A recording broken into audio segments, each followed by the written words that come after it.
About Piscean energy and Pisces season today. And we're going to be diving into those oceanic depths of this super mystical sign. Join us as we explore other areas as well. We have some major alignments and aspects coming up. We've got the North Node conjunct Chiron, which we are going to dive into today. That is setting the stage for our eclipse season. We also have Venus and Mars and their conjunction that's coming up. And that's going to be this beautiful cosmic dance. And personal planets are squaring off against mighty Jupiter. So we've got that little bit to talk about too. So get ready to navigate the celestial currents and unlock the secrets of the cosmos. Here we grow. So, first off, as I was getting the cards ready, I had this whole thought in my head. We'll see where it leads. I'm like, I love tiny tarot decks, these little ones, the minis. And I'm like, maybe that's just what we need to do. We need to go on a whole tiny tarot journey as we go through the next year of Twitchy Tuesdays. That's right. Next episode, it is literally 1 year of Twitchy Tuesdays. Mind blown on how long this has come, how it's grown, how it's developed. So amazing. Thank you for staying with me on this journey, being part of it. And we'll talk more about that when we get to episode 52. However, back to what I was saying with this tiny tarot. As I was getting it ready, look what friend popped out. We got the Nine of Swords popped out. We've got some things to chat about. We've got energy we need to review. We've got things that we are going to go over, and as it should. This episode is going to be strongly revolved around the North Node conjunct Chiron, Venus and Mars's time together. A lot of this plays into this. Yes, we are going to ground in because this week we will see the entrance of the sun into Pisces, meaning it is Pisces season. So, but this card really message loud and clear when we get to the North Node and Chiron and Venus and Mars. This is where we're going to find the Nine of Swords and what messages it has to deliver. So let's go into cleaning out the broom closet first, as we do every episode. We'll go through the aspects of the week, and then we will head into our the three key moments that we're going to be diving into. We'll get into then the witchy tip of the week, and we'll be done. The twitchy tip of the week, and we will be done. All right, cleaning out the broom closet. 213. Mars heads into Aquarius today. That ingress has already occurred. Venus in Capricorn sextiles Neptune in Pisces at 26 degrees 10 minutes. So those are present today. We've got Mars into this new Aquarian like energy. And of course, just like any other planet that has entered into Aquarius, guess who Mars gets to meet first? Our buddy Pluto. So on 214, very interesting that this aligns with the, current United States holiday. Maybe it's celebrated in other countries. I can only speak from my perspective of Valentine's Day on 214. Mars will conjunct Pluto in Aquarius at 0 degrees 46 minutes. On 215, Mercury in Aquarius will sextile Chiron in Aries at 16 degrees 34 minutes. Mercury in Aquarius will then sextile the North Node in Aries at 16 degrees 55 minutes. So that's the other piece of this story. Last month in January, we were having squares. Now we're having sextiles. So there was kind of this standoff between the personal planets, Chiron and the North Node. Now there's going to be a sextile, a more supportive conversation happening as every planet and point or luminary goes through the sign of Aquarius. And if you want to know more about these conjunctions with Pluto, that was last episode, episode 50. We talked all about it there. So that's why I'm not going into detail about it here. Go check out that last episode.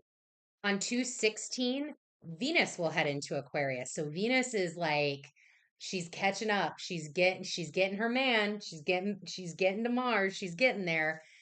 And then Mars in Aquarius will sextile Pallas Athena in Sag at 2 degrees 53 minutes. Will square Uranus in Taurus, right? Or Mercury, excuse me. In Aquarius will square Uranus in Taurus at 19 degrees 17 minutes. Woo! Three of Swords. We got lots of swords energy here, lots of Aquarian energy showing up for cleaning out the broom closet. Tons of just clear cut, no bullshit, get to the heart of the matter. What is happening? Let's move on. Given the fact that this popped out with Mercury and Uranus squaring off with each other, this could be some conversations that Mercury needs to have with himself about what Uranus presented forward. Maybe it wasn't the otherworldly gift you were expecting. Maybe it didn't come the way that you wanted it to. Maybe the change wasn't electrifying enough, or it was so electrifying you don't even know what to do. It kind of stopped your heart. Like, what? Now all of a sudden you're in a totally different tower. You're in a totally different timeline. You're not sure what's going on. But there's a square off here happening between Mercury and Uranus. And that square is going to be present again with Venus, with Mars. All of the signs in Aquarius, like when one goes through, all are going to go through. So it is something that needs to be looked at, needs to be addressed, needs to be acknowledged potentially, in order to move forward, in order to, you know, take this and begin that process. Again, we're still here, we're still talking about Chiron, and the North Node this week. We've got this week we'll see the North Node conjunct Chiron and Aries on the 19th. We'll get there in just a moment. But there's a lot of conversations happening right now. In fact, I mean, look at this. There's so many conversations happening right now. There's so much to pay attention to. There's so much that can be happening. It seems very like with these two cards together, it seems very overwhelming. Like I'm getting an overwhelming sort of feeling about kind of all that has transpired and the fact that there is still more on the horizon that's going to continue. And we're going to talk about that. That is a present theme. It is something that we go into, especially as we begin to get into those healing waters of Pisces season. And there's something here very much about, binding yourself in your own misery.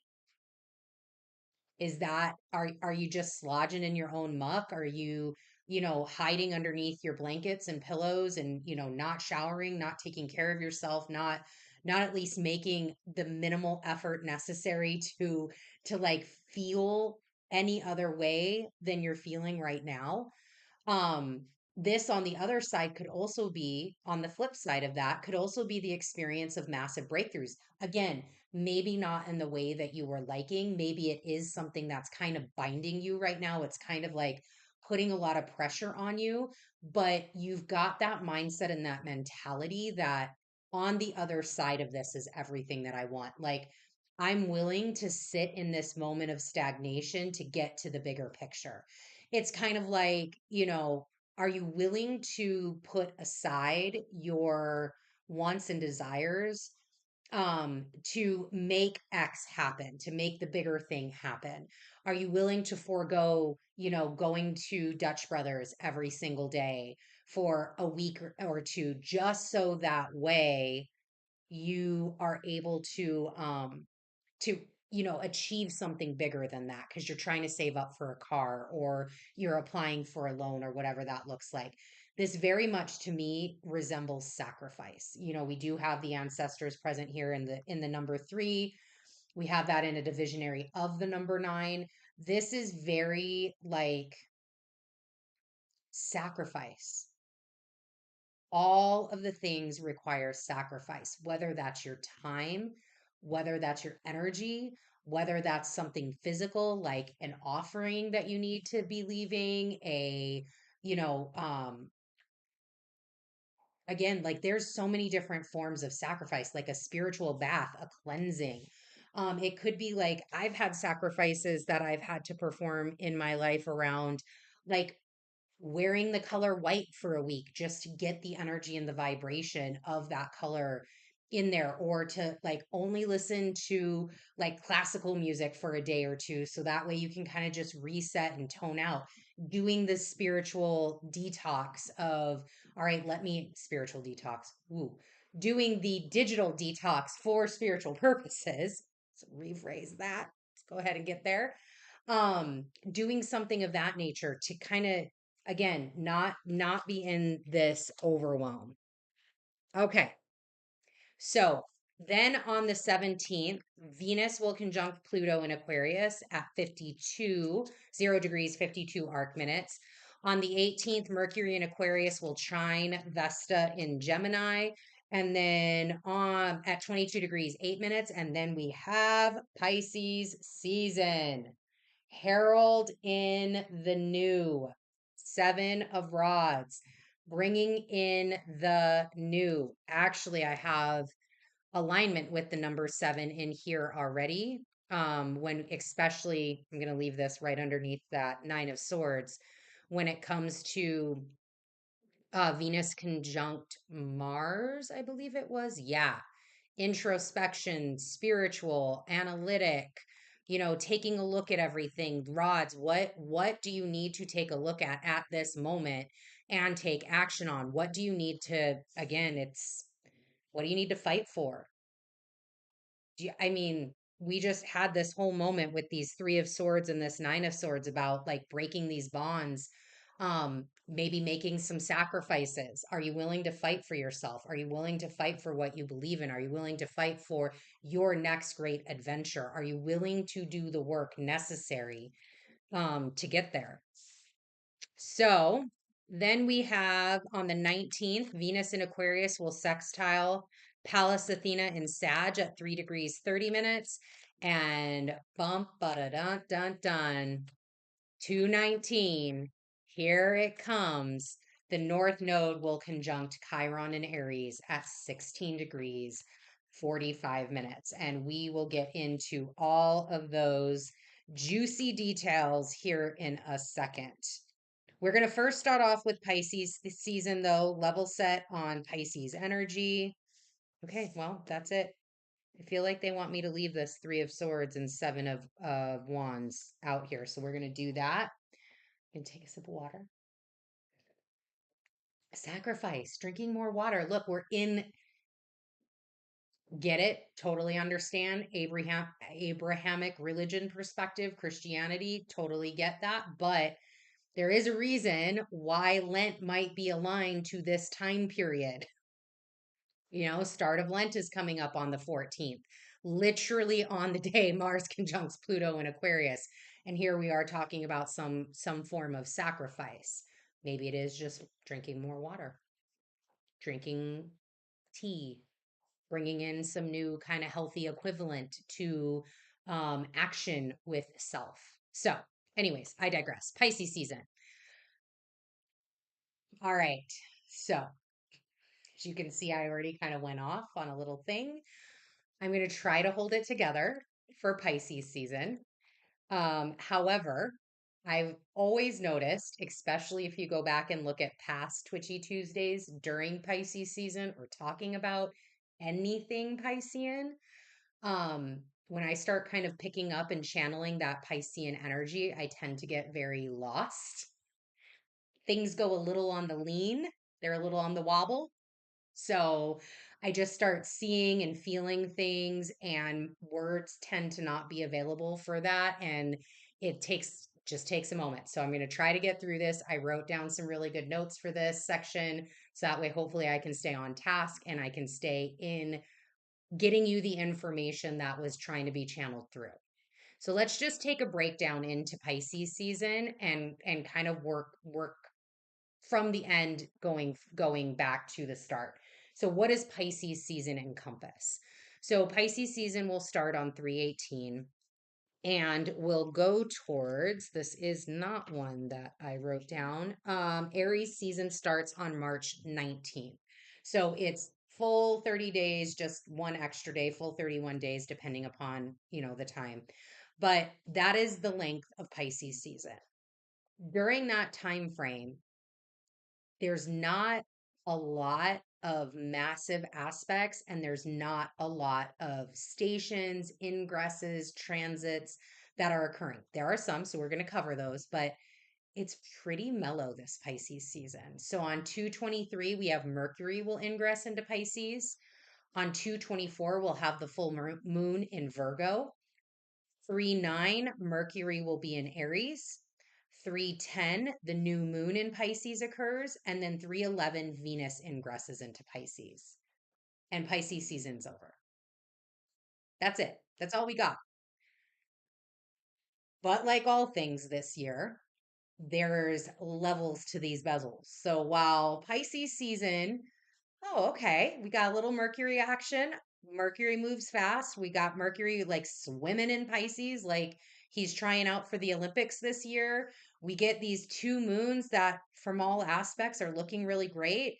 We'll get into those energies as we get closer. And like Venus then dips her toe in and off we go. We're into Aries season. This sounds awesome. Well, when all planets enter Pisces, they have to enter in a meetup with Saturn. Now, they'll be able to actually get into Pisces, feel the energy, get around because Saturn is somewhere. Let's take a look and see where Saturn might be in Pisces when this occurs.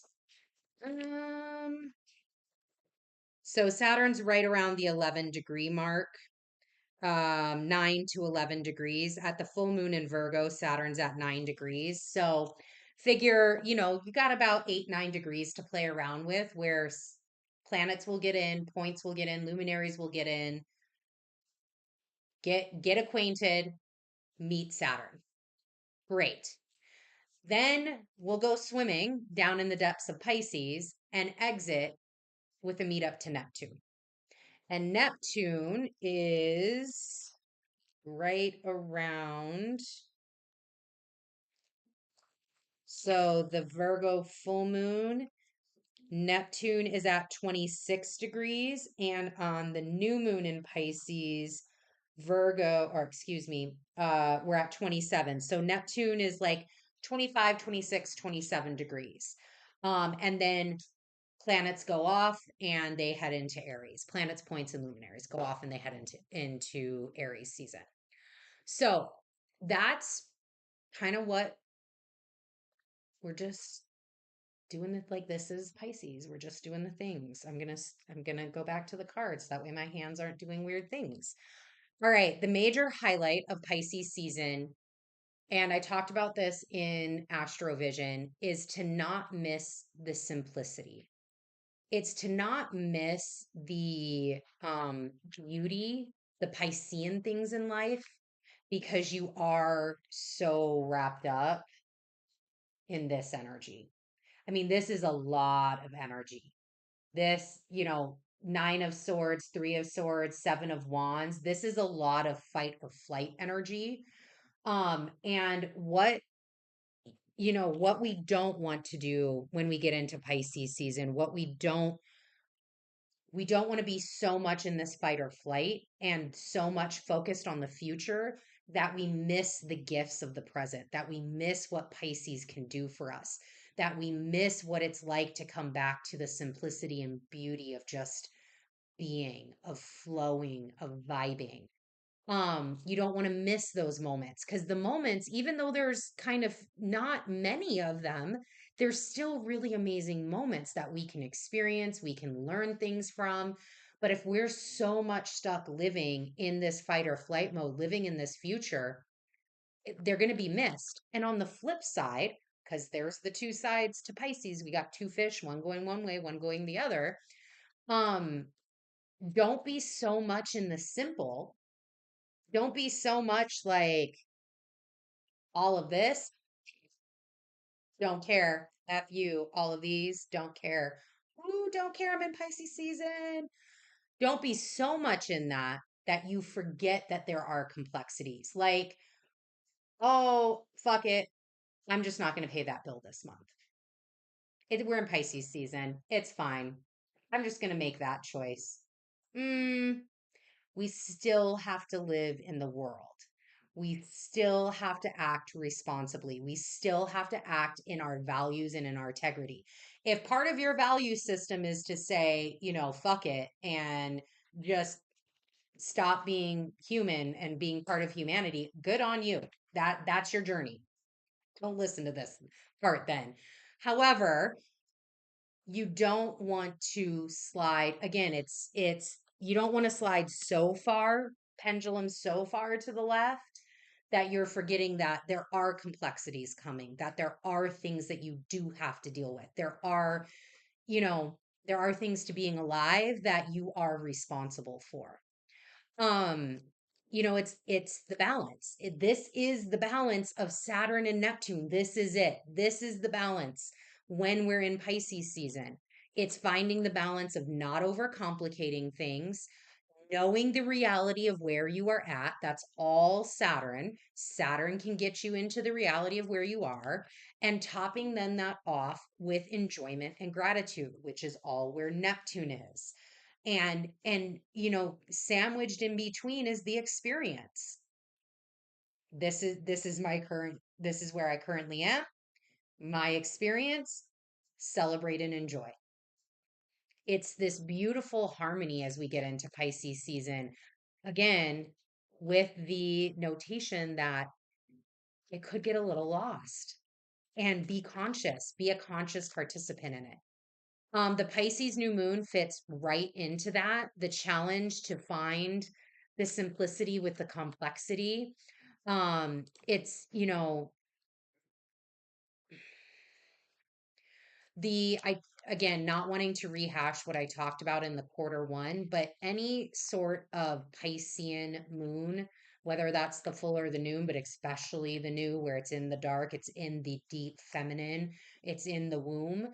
Um, it's so wild and bizarre, the things that got channeled during like me looking into that Pisces new moon and talking about it, that you just have to decide if you're going to let yourself go there during that moon. Are you going to follow Alice down the rabbit hole, is the best way to describe that. Are you actually going to let completely go and just release, dissolve, go all the way through?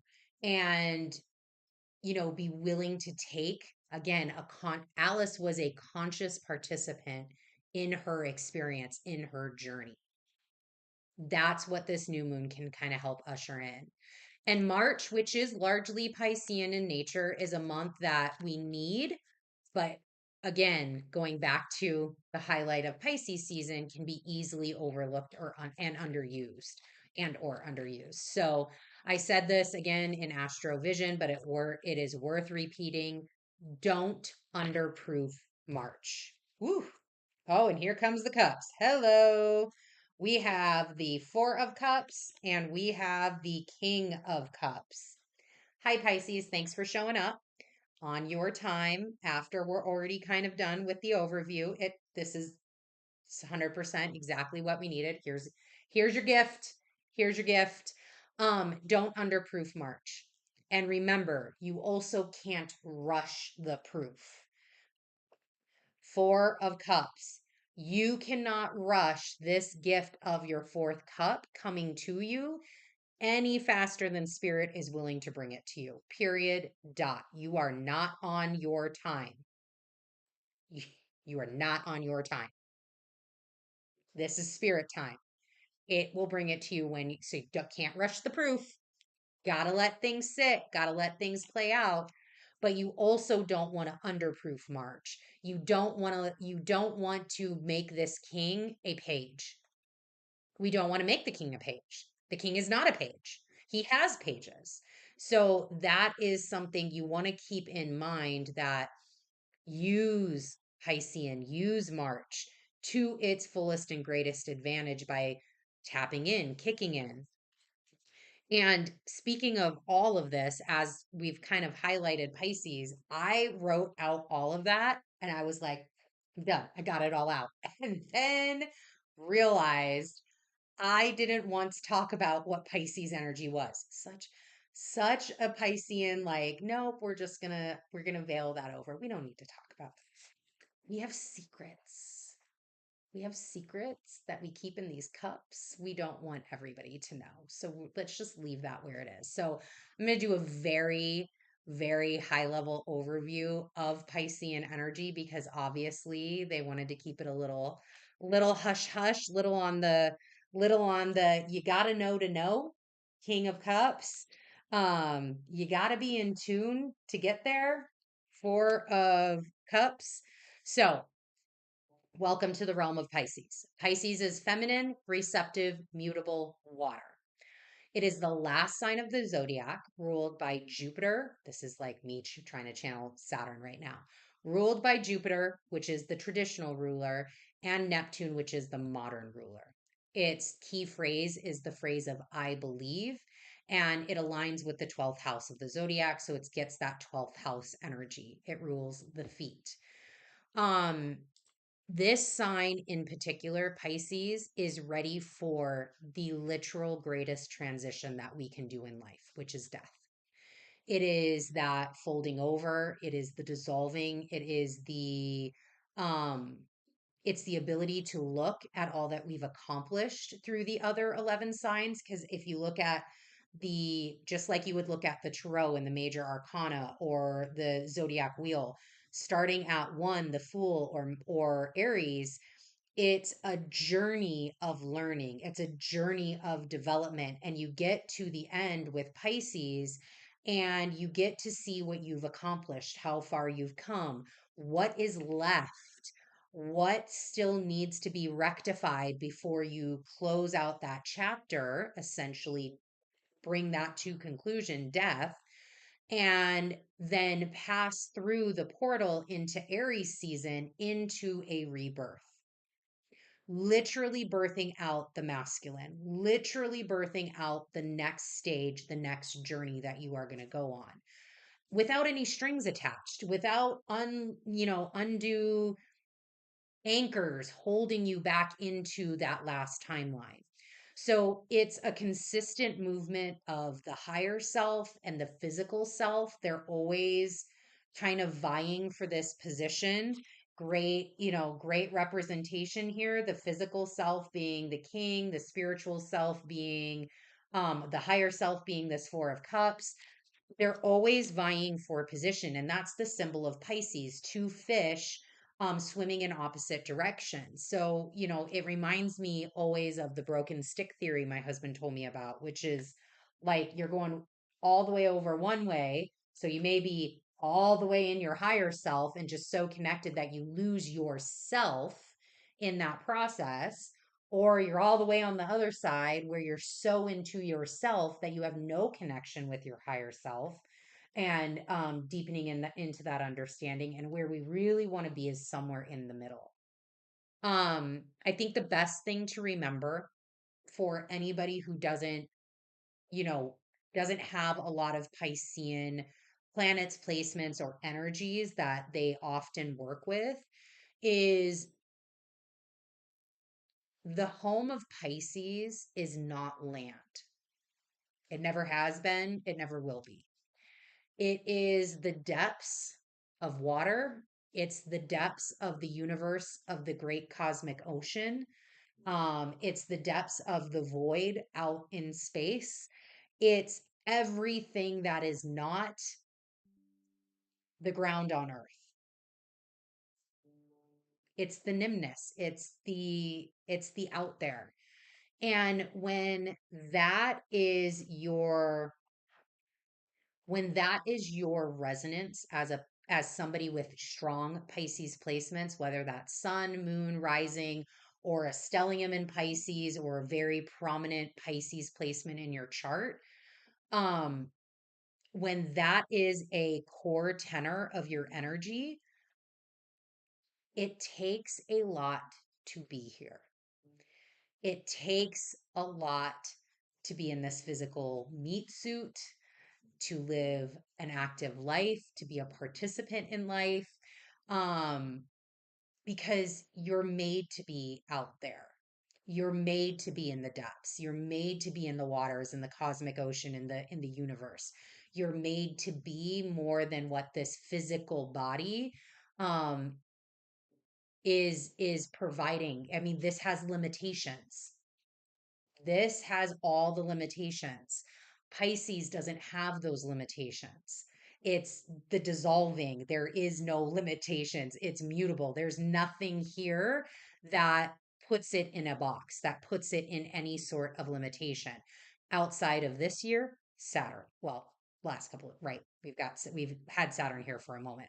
But that's it's a planet that's transiting. It's not here forever. So Pisces energy is very mutable.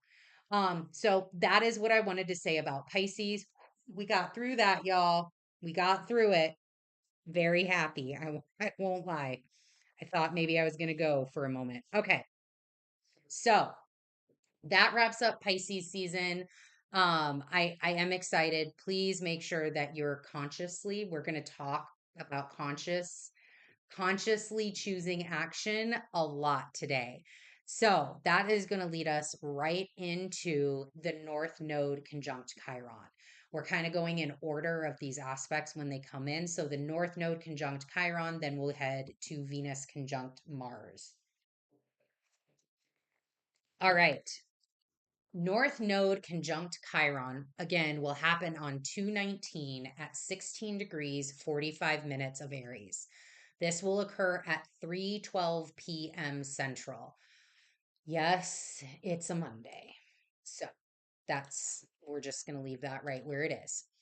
Um, I've talked about this in many, many different Twitchy Tuesdays and many different videos, but this conjunction is literally on radar for one of the most important conjunctions in quarter one.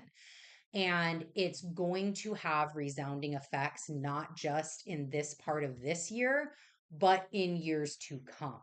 So, this is truly, in my opinion, and just how I'm seeing and feeling into the energy and the astrology, the literal gateway to the eclipses, to the eclipse journey that we are all collectively going to be heading down. This to me is where the door bursts open and the new path forward is shown. So here we have this conjunction exact they've been playing, and now this is the moment.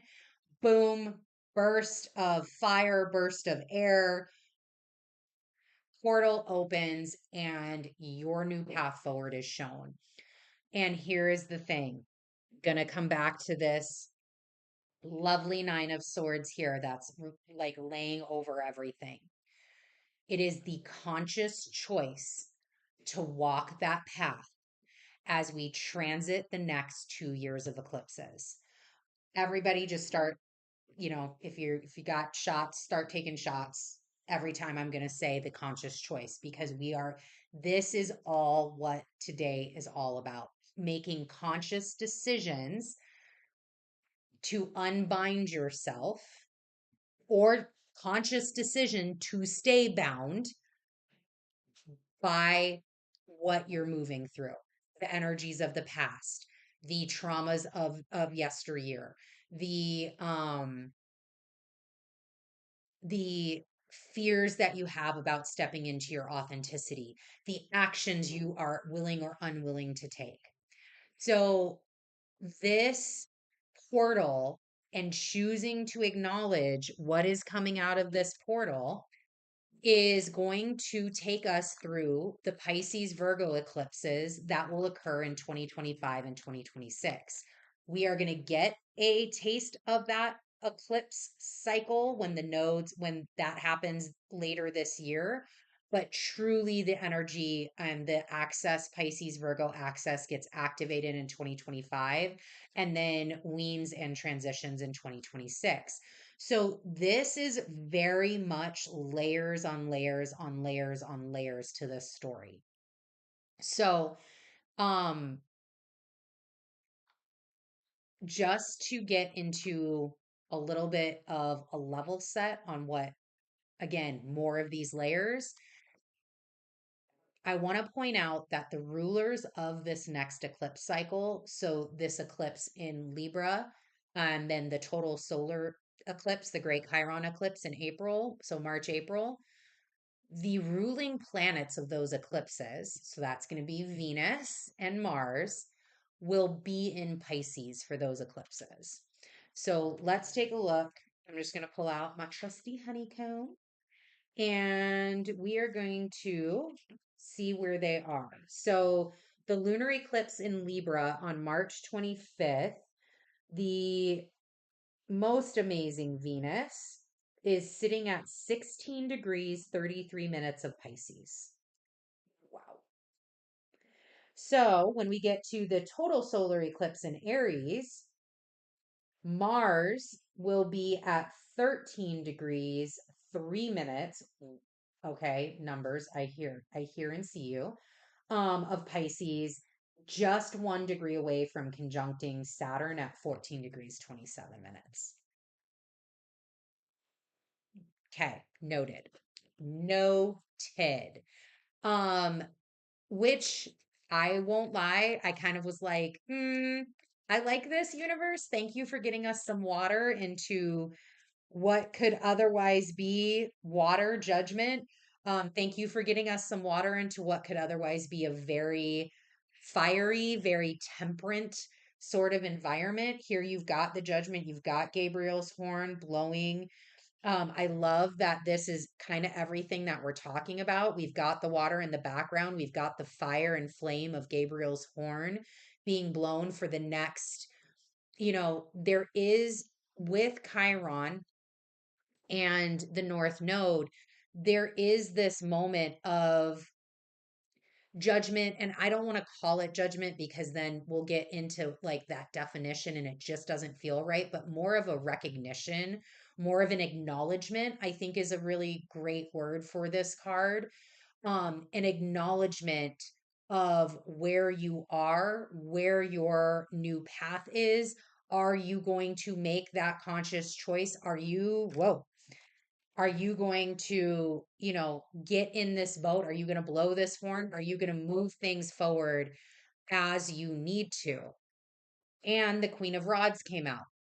So as Pisces season, which we just talked about, is going to help us dissolve a lot of these old timelines, take action to dissolve a lot of these timelines as we move into these eclipse cycles, as we move into the energy of self-actualization, as we move into authenticity. Again, it's an activation point for a much longer story coming back to that judgment card. So our journey so far, we just kind of talked. We had the squares to the personal planets, suns and points and luminaries when they were in Capricorn. We had the square activated with the new moon in Capricorn. So that new moon was in square to the North Node in Chiron.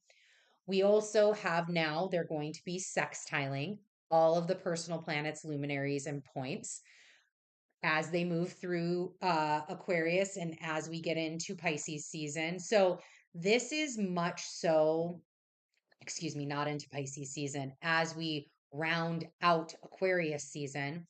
So this has kind of been the journey is I truly, with all of this energy present, I mean, I don't even need these two. With this present, this being the residing card over this whole Twitchy Tuesday episode, with this present, oh, you are not going to sell me on the fact that you don't know what's going on. Like, you going to really, really have to sell me on the fact that you're surprised on when, shit kind of comes into your awareness or this door comes up and you're like, shit, now I've got to make a conscious choice. You've been knowing about this. This has been something that's kept you in bondage for a while. This has been a decision that you've needed to make for a while. We've had way too many conversations. We've had way too many like meetups. Like this to me is almost like crystal clear. Now, whether you do it or not, that may not be crystal clear. That's not what I'm talking about. I'm not talking about the action. I'm talking about the knowing. Where you sit today, what things you've got going on in your journey today. We are in a motion of transition in our self identity. And that motion of transition is always, always, always bringing us and moving us towards authenticity, moving us towards our destiny path. Always. The motion of transition in self identity, North Node in Aries, Chiron, healing the things that are around our self identity. And what I wanted to make sure, and I used Copilot, Microsoft Copilot for this, I wanted to get better words for authenticity. So, again, we ain't leaving nothing uncovered. This is going to be super clear. If you make the choice, you're going to make the choice consciously. So, what does authenticity mean? I asked my chatty friend Copilot on Microsoft. Authenticity refers to the quality of being true, genuine, and reliable. Let's explore some synonyms. Genuineness implies actual character that is not counterfeited, imitated, or adulterated. Verity, whoa, okay, we'll talk about that here in a second, refers to the state of being true or conforming to fact. Four of Swords popped out. Factuality relates to the quality of being based on fact or reality. Validity indicates something that is well founded, accurate, and legitimate. Reliability suggests trustworthiness and dependability. Purity describes something unadulterated and unattained. Truthfulness signifies honesty and adherence to the truth. And certainty conveys a sense of being unquestionably true or valid.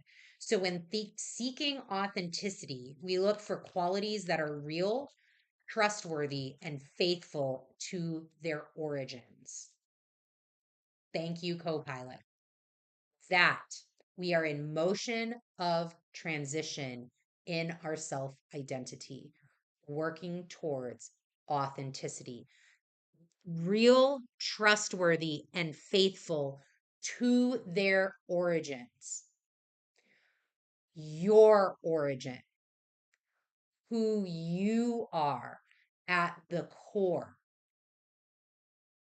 your spiritual being, your Ori, the ancestor that you reincarnated through, however you want to talk about it,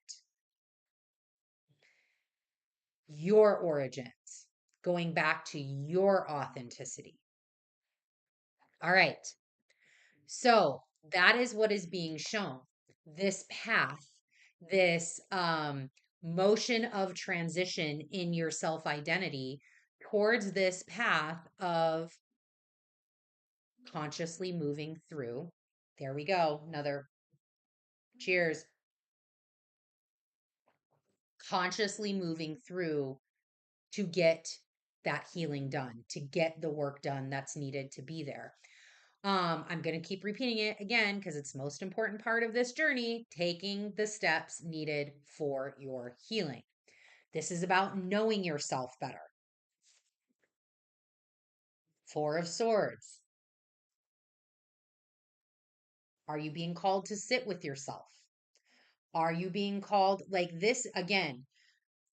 This is a conscious decision to or to not be an active participant in your journey.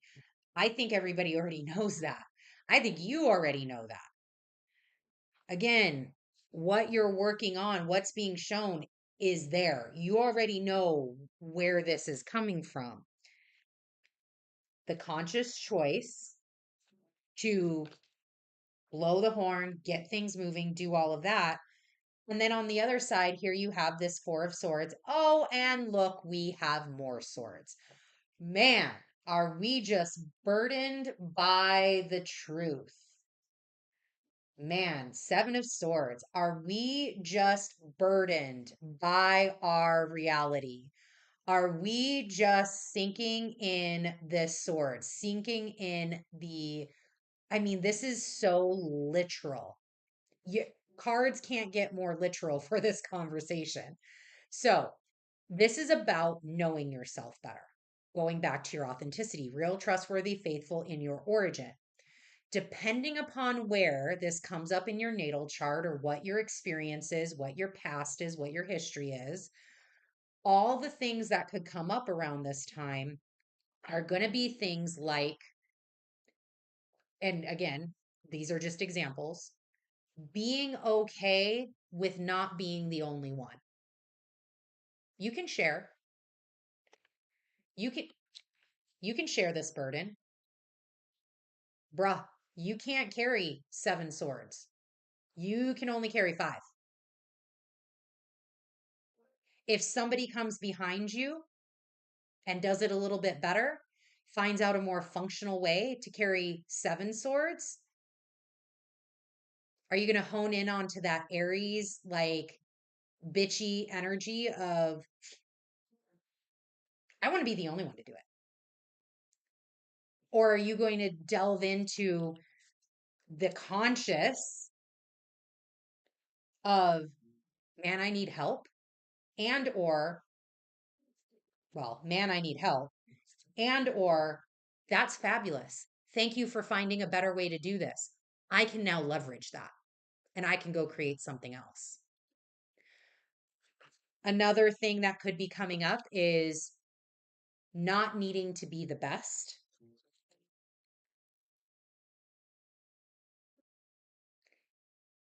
4 of Swords, getting stabbed in the back. Friends that are only friends, because we are still in Aquarius season, friends that are only friends to your face. But when you lie down, when you sleep, when your back is turned, because they want to be around you for your Aryan energy, for the energy that you're bringing, the action that you're taking, what you're currently doing. They don't want to be with you because of what's on the inside, because you're not authentic. You're not real, trustworthy, faithful to your origin. That could be coming up. You can do it on your own, but why do you have to? That's another energy. Um, Here's this. I'm going to go right back up to this sword. Fuck faith. I'm the master of my own ship. Okay. Yeah, great. Tell me how that works out for you. I'd love to hear about your journey and your experience. Competence, being competent, um, feeling lack of competence, feeling like you're always one step behind or always missing something or just never in the know. You're always on the other side of the vote. Speaking of like Survivor and stuff, you're kind of on the outs, you're never on the ins. Wanting to be on your own. I mean, this can kind of go with both of these. Literally not wanting to like engage with anybody else because only you can do it and only you can do it in any sort of capacity or way. Not being validated, approved, and accepted. That could be showing up. Being insecure or weak, that could be showing up, or not wanting to seem insecure and weak, not wanting to see how much not being validated or approved or accepted actually affects you, kind of pushing all of those repressed feelings down. Or on the flip side, always being offended by everything. Literally, you are offended by all things. Being offended is a choice. It is a conscious choice. You can choose not to be offended by things. Um, and we do have to talk, since this is Aries, it is the first sign of the zodiac. This can be linked to childhood trauma, I would call it, because, we're in Aries. It's the 16-degree point. So figure toddler, age 7, somewhere in that area, maybe even into like an age 10. But it's this like primary core. Like I say age 7 because that's kind of when the brain snaps into place and it's like the conscious behaviors snap in. It could be trauma in those early developmental years, that you're working through, trauma around some of these things. And I know I've talked about it with others in Twitchy Tuesdays. Like that was a core trauma for me during that time frame, which was I was told to put away my magic. I was told to put away my magic. I was told people wouldn't understand. I was told I didn't understand. I'm too young to understand. It's like trigger for me. But I know that. I know that. I consciously acknowledge that. I consciously acknowledge why that occurred, and that the people who told me that did so because they were doing the best with the information that they had, and it was to love and protect me. I can see all of that now. But those are things that had massive impacts on my life, kept me small, kept me out of my authenticity, kept me not being able to self actualize, not being able to be free with my intuition, my being, who I am as a person, not being free to come on here and do all of this stuff. All of that from this one statement. These are the things that Chiron and the North Node are could be dredging up. And again, it's not just what's personally happening either. And this is what is so amazing about astrology is yes, we are having our own personal experiences at this time, but the collective is also going through this as well. The collective has acute trauma. The collective has, I mean, if you look at natal charts, the United States has a natal chart, France has a natal chart, Germany has a natal chart, Russia has a natal chart, Gaza has a natal chart. Like all of these places have times and key moments, and they all have Aries energy. So, what is that triggering in that area? From a collective perspective, because now we've also got to deal with what fuck's happening over here is I'm just trying to like literally hold my life together. So, if you're in America, collective experiences in this area looks a lot like the Texas border crisis.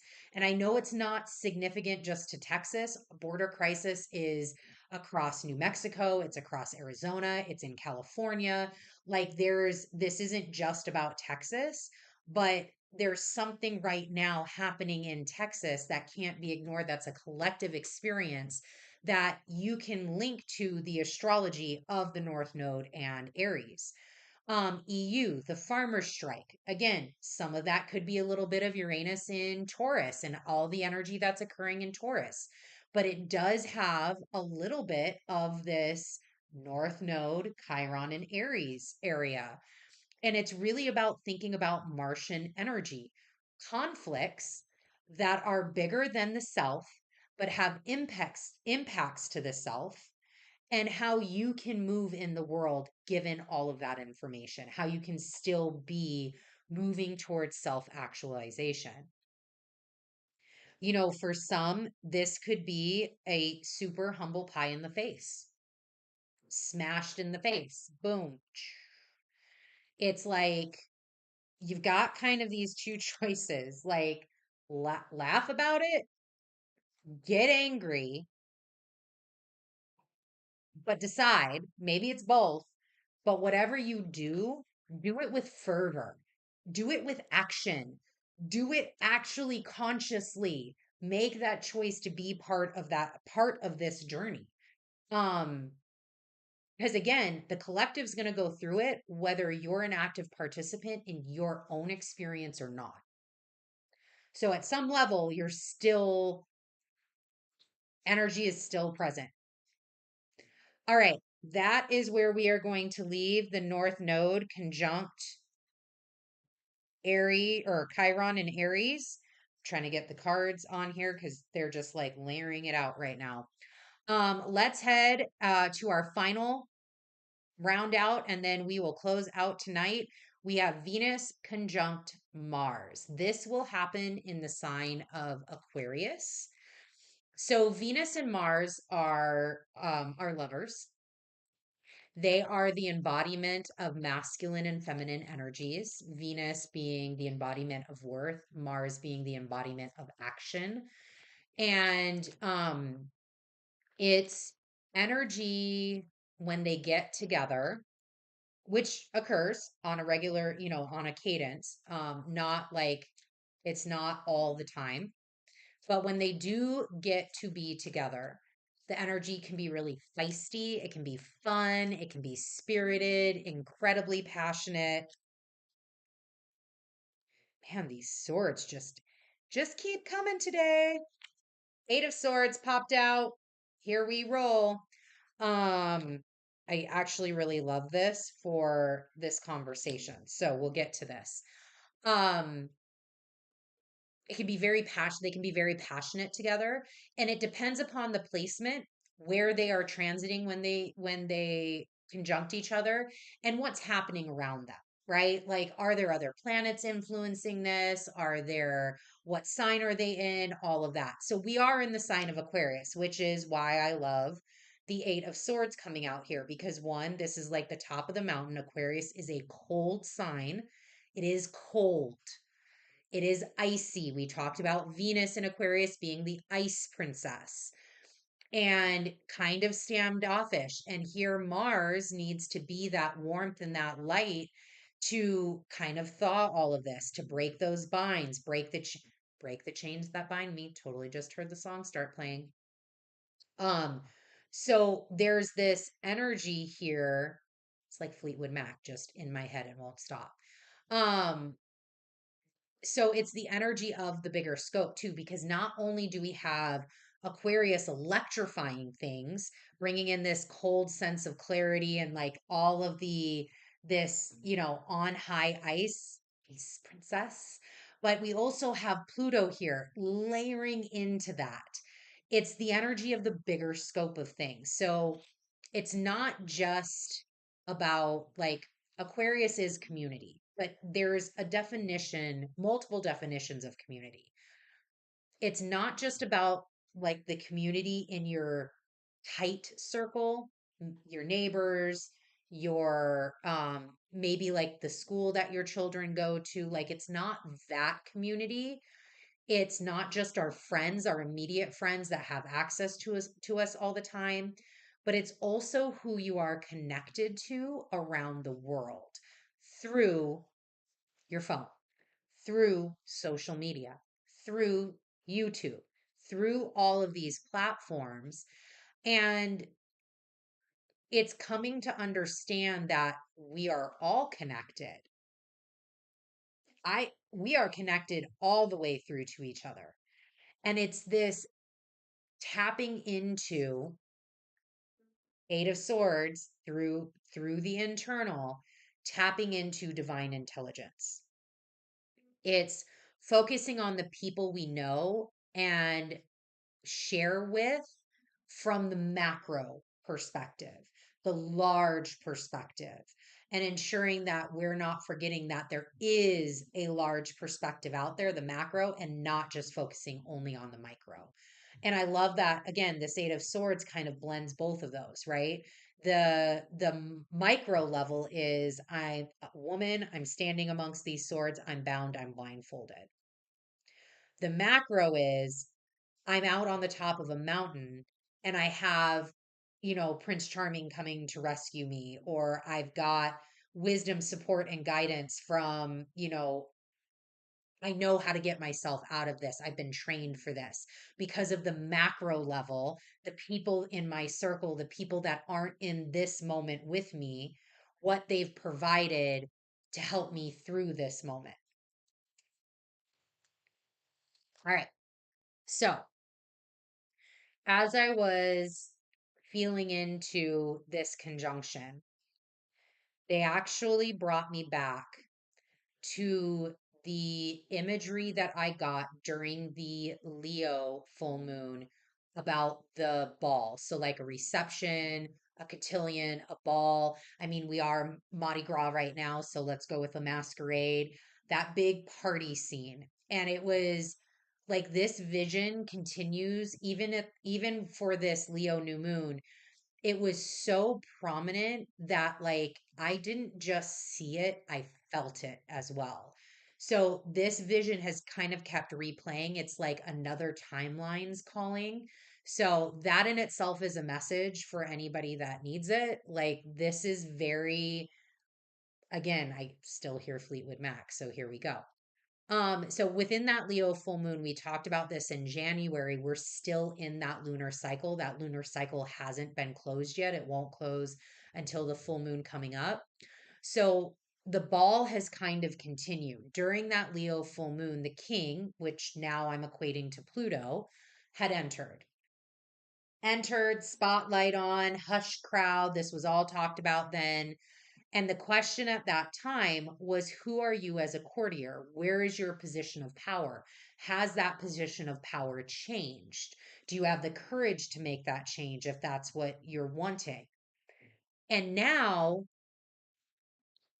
during that Leo moon, I thought at that time it was just a ball for the king, for this question, this courtier question, this your position of power question.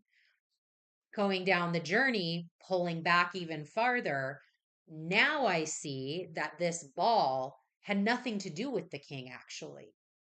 The ball is a debutante ball. It's a ball that is held in honor of Mars and Venus, stepping out for the first time together, being a debutante, all growed up. They all growed up and in love. And here's Venus and Mars stepping out into that. So now that we've had the king, the hush silence in the crowd, the courtiers vying for a position, now, the king's Pluto's kind of walking around. We've had this entrance of Venus and Mars. Whoop, look, there they are. Oh my God, the stars of the show coming down. Mars has the honorary first chat with Pluto. Then the first dance with Venus and Pluto. And then Pluto hands off Venus to Mars. They kiss, and the dance begins, and they get swept away. And now the ball's in full swing. So it's again, these are these continuations of stories um, that are just, I mean, they're so visual, they're so prominent in the mind's eye. So let's take a look at this dance a little bit closer. Oh, look. Hi. I had the cards upside down, didn't even know. Devil staring me at in the face. Hi, Pluto. And I've got the Fool, woo, and the 10 of Cups. These are our 4 cards for this conversation, everyone. So, the 8 of Swords, the Devil, the Fool, 10 of Cups. Let me pop this over and, all right, sealed off. Okay, so let's take a look at this dance. The ball starts on 2/17, 2024, when Venus gets to that 0 degree mark, gets past the 0 degree mark, excuse me. Venus will be at 1 degree, Mars will be at 3 degrees on 2/17. That's when they enter into this show. It's when they've walked down the staircase. The show starts, Pluto comes down, the orchestra seats, the food's done, blah, blah, blah. That happens on 2/20. Mars is at 5 degrees, Venus is at 4 degrees. Now we have the debut of Venus and Mars. That's on 2/22 when they have their dance at 6 degrees 58 minutes of Aquarius. Again, we've got a lot of twos here, lots of twos happening. Then the party goes on in its third half on 2/24, 2024. Venus will pull away from Mars, go a little bit ahead of him. Mars will be at 8 degrees, Venus at 9 degrees. So there's this like second half of the party, second half of the ball. And then the ball is over on March 1st when Venus and Mars are more than 3 degrees apart from each other. So that's this dance. That's the dance that they're going to be going on. And if we look at the symbolism of these numbers, 5, 6, 7, 8, where they are going to be looking, we have, let me see what we have here. Well, we have a 10, division of 5, the adventurer, the visionary. That's the energy signature of the number 5. Yes, it enacts change, but in this context, 5 is also the energy of the adventurer, a little bit of fool energy here, and the visionary, looking forward, seeing what is to come. So here you have what is to come with this change. Well, fucking 10 of Cups is to come with this change. This is going to be a great week. This is going to be super fun. Again, I think I said it on the Astrovision Live. It's like sexy time this week. This is going to be great. So you have this adventure visionary energy. Then comes in the 6. So, 6 being a division of 3, 9, the devil, also a division of 3. You have harmony, compassion, responsibility. That brings in, so in the first part of our journey, we're adventuring, we're seeing what's possible. Then we want to make that, we want to bring in that energy of Venus of like, hey, this is the action I want to take. Can you bring harmony to that? Can you bring compassion to that? A level of responsibility to get me moving, get the fool off, make sure that we're doing this in alignment, that we're doing it in the way that we need to. And then we go into the 7, which is the introspection, this spiritual analytical area where we then get this 8 of Swords with abundance, power, and achievement. So the only way that the 8 of Swords can break free from this is within that introspection, that spiritual analytical process, being responsible, being willing to take the adventure, seeing the vision on the other side, and then accumulating that and layering that on with the Aquarius energy and with Pluto there. These are just like numbers and energy signatures that are just vibrating during this week. Well, a little bit longer than a week. So like from 2/17 all the way through to March 1st. Um, there is something about this time with this full energy here where it's the first time maybe that Mars and Venus is on display. You are on display. The start of something very new and exciting. It can be scary. It can be you're exploring uncharted territories. You're expressing yourself in new ways that might feel a little uncomfortable or a little like you're wearing a new skin. We've talked about February kind of getting that feeling of a new skin. But it's new and it's so exciting. It's new, it's exciting. You're, deepening and acting on shared values. Again, there's two arms here making the 10 of cups, making the rainbow, the cup at the end of the rainbow. It is, acting on shared values, deepening that, removal and welcoming of new energy or people or, insight into your life. And if we go back to the theme of the ball, who was invited to your party? There is going to be energy out there of being snubbed. I wasn't invited to your party. You snubbed me. How are you going to deal with that? 8 of Swords. How are you going to deal with that? Do you care? You don't have to care. Like, you weren't in my timeline, boo. I mean, I feel like this is like what you go through. I don't know personally, but from watching videos and hearing other people's stories, like this is what you go through when you're like trying to figure out like who should be on your invite list to your wedding. Why you got to go through all that? Why you got to go through all that? It's like this conversation with yourself like what is the gossip columns going to say? Do you even care? Do you care? So it's really about moving more brilliantly, moving, especially with this 10 here, moving more, moving in a different way. That's going to change things. It's going to change you. It's going to change how the people around you are responding. Their response is not your responsibility. Your reaction to that response is.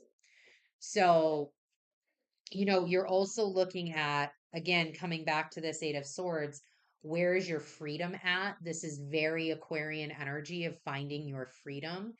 And since we do have Mars and Venus, finding your freedom in money, finding your freedom in values, finding your freedom in worth, finding your freedom in the actions that you're taking. Um, so I came up and I didn't come up with this phrase, obviously, but I heard the phrase when thinking about this that I think kind of beautifully sums up all of the cards here and kind of everything we've talked about tonight, which is the phrase, if you don't stand for something, you will fall for anything. Stand for yourself. Stand for what you're changing into. What you know is not for you anymore. Stand for your authenticity. Stand for breaking free. Stand for your conscious participation. Stand for all of these things. Don't fall for the old timelines. We are good. I'm going to take a drink to that one because there was another mention. All right. Yes. All the cards are mixed. We are good to go. Reading over. Before we unveil this week's twitchy tip of the week, if you're entranced by this journey, if you are loving what we are offering, consider giving us a huge blessing by hitting the heart or thumbs up, subscribing and following our channel and exploring our other awesome content. Speaking of awesome content, we brewed up Sage sessions in January. They are up and running. We had two of them, EFA Astrology and Astrovision 2022. I am super excited. EFA Astrology's first chapter will release this weekend. We are very excited to start that program. We will be starting at the basics, the planets, and moving forward from there. And Astrovision is also up and running. We completed our first quarter 1 live Q&A session on Saturday. That is up right now on our YouTube, excuse me, and I will be uploading it to X here in a moment. It just was taking a really long time, so had to get on here and do this. So that will be showing up very, very quickly because we will be removing the 2024 Astrovision overview as well as the quarter 1 video from public, from X and YouTube. We're going to be putting that behind and putting it in the Astrovision 2024 session at the start of Pisces season. So the only thing that you will be able to find on YouTube or on X is the live Q&A session. But don't worry, because if you're one of those, hey, I want to rewatch the video, I want to watch it at different points during the month, or you're just hearing about this information for the first time, Astrovision 2024 is 100% free to join. And you can do so at any point in time throughout the year, and you will have access through those learning modules to those videos. So, no stress at all. All you've got to do is just go and sign up for the Astrovision program. All of those details this way can be found right there at www.habitualsages.com, or you can follow the links found in my profile or in the description box. So, let's now get to our twitchy tip of the week. Personal planets are squaring Jupiter. Thought about talking about it, decided it needed to be a twitchy tip because it really just layers on the conversation that we're already having. This is going to occur February 10th through the 27th. Mercury will meet up and square Jupiter on the 10th, Venus on the 24th, Mars on the 27th. There's all of this energy going on. Amongst all of it, the twitchy tip of the week, and really this is for like February, find some time to celebrate. Jupiter expands. It takes a look what's happening on the inside of this beautiful beings that we are, and it expands the outside to match what's on the inside. It makes it bigger. So watch what you're putting your attention towards. This is another reason why, we were talking about, hey, where are you watching? Where are you at? Are you taking time to do the simplicity of things? Um, there is plenty to celebrate. You woke up this morning, you are watching this video, you are literally breathing air, you are alive.